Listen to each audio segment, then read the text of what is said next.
This is Twisted Spiritual Trip Tale Free. Not only am I a rapper, but I'm a storyteller as well. I was in Schenectady. I was probably about 19. I get my history mixed up. And I was tripping off K2. I sat on the corner and started smoking a joint of K2. And then, out of nowhere, I heard this loud bang. I looked down the alleyway where I thought I heard the banging coming from, and I heard these three gigantic figures. These three gigantic figures down at the end of the alleyway were laughing and giggling. I still can't imitate their laugh. It doesn't sound as scary as mine, but they're pretty scary laughs. Well, anyway, they're all laughing and giggling and shouting, and I couldn't really see them because they were so far away. And I saw one place his hand underneath the dumpster and just threw the dumpster and went flying all the way towards me. I ducked, and the dumpster smashed on the ground behind me. And I turned around and I was about to run. And these three gigantic figures were standing behind me. It was abnormal, like they're freakishly huge, man. There's three of them. And they all had one eye, like that right in the middle of their head. And one was the shortest one. They all are huge, man, but the one that was the leader had a red eye right in the middle of his forehead. The second biggest one had a green eye in the middle of his forehead. And the third one had a blue eye in the middle of his forehead. They all only had one eye, and they were glowing those colors. The biggest one had to be 10 feet tall. The other two were slightly smaller. And they had warts all over their face. They looked like reptilian creatures, man. Like I said, I was tripping, and this was so many years ago. I'm still not entirely sure if it wasn't a hallucination or not. You tell me. And one of them said, the glowing one, like, it was weird, man. They seemed to finish each other's sentences. Like the red eye would speak one word, then green eye would speak a word, then blue eye would speak a word. They would just finish each other's sentences constantly. Like I'm not gonna keep verifying how they did that. I'm just gonna speak in normal sentences, but that's how they talked. The red eye said, "Wow, he can actually see us." "Yes," the green eye said. Like I said, they're finishing each other's sentences. It's confusing to verify how they were talking. But yeah, they said this guy can actually see us because he entered a portal into another dimension because of the K2. Because you see, when you do hallucinogens, you have the capabilities of climbing through a portal to other worlds through your mind. And the red eye said, "Don't worry, when you wake up, this will feel like a dream. Come with us." And he placed his finger on top of my head. And it felt like I was wearing shoes on pavement. But it was like I was wearing socks on ice. He didn't really he just placed his fingers like slightly above my head and just spun his finger around. Just spun his fingers around, and I just spun around automatically. And he placed the tip of his finger on the top of my back. And I started sliding across the ground. Like I was literally sliding, like I was wearing socks on ice, even though I was wearing shoes on pavement.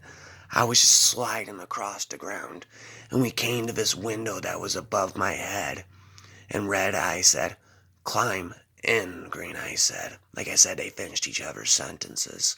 So I did. I climbed for the window.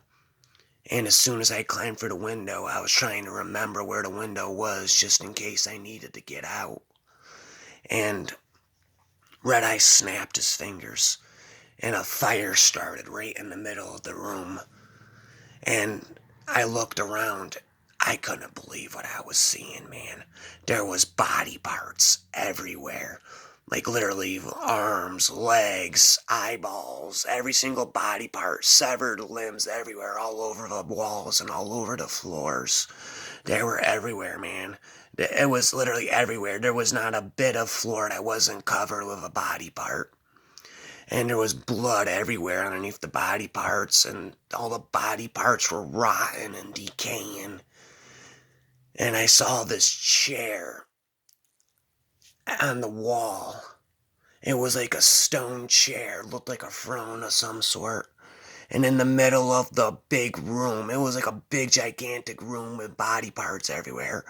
And in the middle of the room there was this fire, and there was these flat stones surrounding it. And Red Eye, Green Eye, and Blue Eye said, "That's Satan's throne right there." And Red Eye placed his finger on my back, and I started sliding across the floor again. And it was weird. It was like the body parts were like severing, like separating from me as I slid. Like I wasn't touching any of the body parts. Like that they would like separate as I was getting pushed across the floor. Like I was wearing socks on ice. I was like sliding across the floor. And the body parts seemed to separate. The body parts seemed to separate as I was sliding. And all the blood did too. It was like the body parts were making a pathway for me while I was sliding across the floor.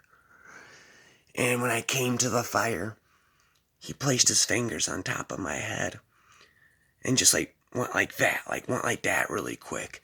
And I sat down automatically cross-legged, and they sat around me.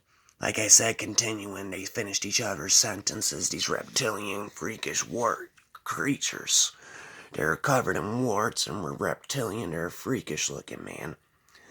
And they were saying, like I said, finishing each other's sentences, how they've been doing this for thousands of years, how no human could stand a chance against them, how the UFC fighters are pussies, how the Navy SEALs, the armies, they can kill armies within a snap of their fingers. And they were telling stories all night long. And I just pulled out this bag of K2 that I had in my pocket, and I asked if they wanted to smoke. And they actually said yes. And we were passing around this joint of K2, and they were telling me stories. And they were telling me stories about how all humans are pussies and how they can't wait for them to come down to hell with them. And how I'm lucky to be alive right now. That God won't let them kill me. Because I have a strong purpose, they said. And they had this, all of a sudden this bowl appeared in Blue Eye's hand. It was like some sort of meat in the bowl, and they passed it to me. And they said, "Eat or I'll snap your neck." Like I said, still finishing each other's sentences. And I did, I ate it. I ate it, and I just knew as soon as I put it in my mouth that it wasn't supposed to be in my mouth. I shouldn't have ate that. And they continued to tell me stories about how I entered a portal into another dimension, and how I have a really strong connection with the spiritual world. The fact that I can even see them right now. And they said that I'm in hell right now because of the K2 I smoked. I entered a portal into another world, and that's why I'm able to see them. And we sat there for hours. And I'm not gonna tell you all the stories they told me, man. It scared the shit out of me, a lot of the things they said. Because I'm not allowed to tell everything that they said. But I feel it's my duty to let the demonic forces be known. And then all of a sudden, Red Eye said one word: sleep. And all of a sudden I did. I just went black. Everything just went black. And I woke up, and I was in this garage, man. And these cars, it was literally a garage, man. There was these abandoned cars all over the place. and all the body parts were gone. The fire was gone. It was like nothing was even there anymore.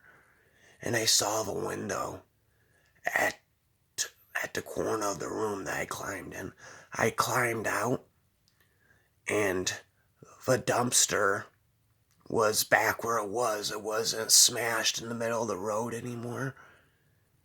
It was like nothing even happened. Did I really smoke K2 with demonic demons? Or was that just truly a hallucination, the whole thing?